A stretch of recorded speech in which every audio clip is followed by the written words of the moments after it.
आज आपकी मुलाकात करा रहा हूँ शिमला पहाड़ी पे। ये मेरे भाई, आपका क्या नाम है जी? ताज मोहम्मद साहब हैं। और ताज मोहम्मद साहब यहाँ पे बेचते हैं ये चना चाट, गोलगप्पे बेचते हैं। और ये आप कैमरा में देख रहे होंगे कि ये गोलगप्पे जो हैं ये ताज मोहम्मद साहब यहाँ पे बेचते हैं। इनके अंदर गोलगप्पों के अंदर क्या क्या चीज़ें डाली जाती हैं हम इनसे ये बात भी पूछेंगे और इनसे मालूमात लेंगे कि ये जो है इससे कोई फ़ायदा भी होता है कि क्या होता है।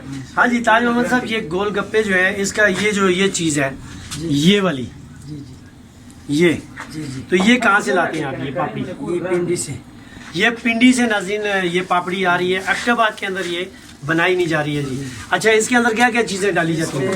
ये चना भी डालते हैं, अच्छा, सलाद भी सही, और ये आलू भी डालते हैं, सलाद, दही डालते हैं, इसमें दही भी डालते हैं, मीठा चटनी भी डालते हैं, मीठी चटनी और इमली का पानी भी डालते हैं। अच्छा, इमली का पानी नाज़रीन, वो मुंह में पानी आ जाता है इमली के पानी का नाम सुन के कि ये जो गोलगप्पे ये मशहूर हैं इमली के पानी की वजह से। ये कप के अंदर वो डाले होते हैं और उसमें वो जो करके तो ये गोलगप्पे खाते हैं। शिमला पहाड़ी एबटाबाद में अगर आप आएँ तो यहाँ पे आप गोलगप्पे एंजॉय कर सकते हैं।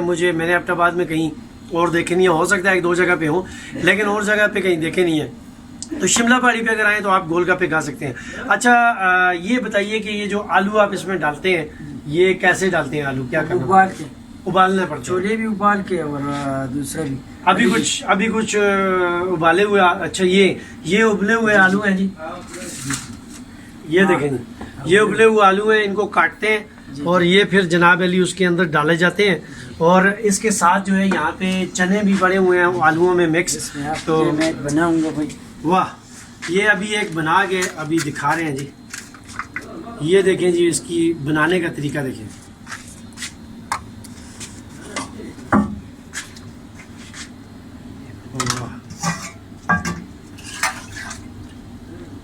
हाँ, ये जी मुझे एक इन्होंने बना दिया और अब मैं इसको खाने लगा।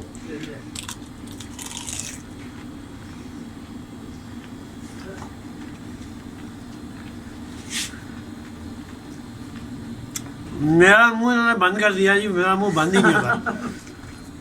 बहुत ज़बरदस्त, बहुत बेहतरीन टेस्ट है इसका। और ये अमेजिंग किस्म की ये चीज़ है। अगर आप यहाँ पे शिमला पहाड़ी पे आए गोलगप्पे ज़रूर खा के जाएं मेरे भाई के।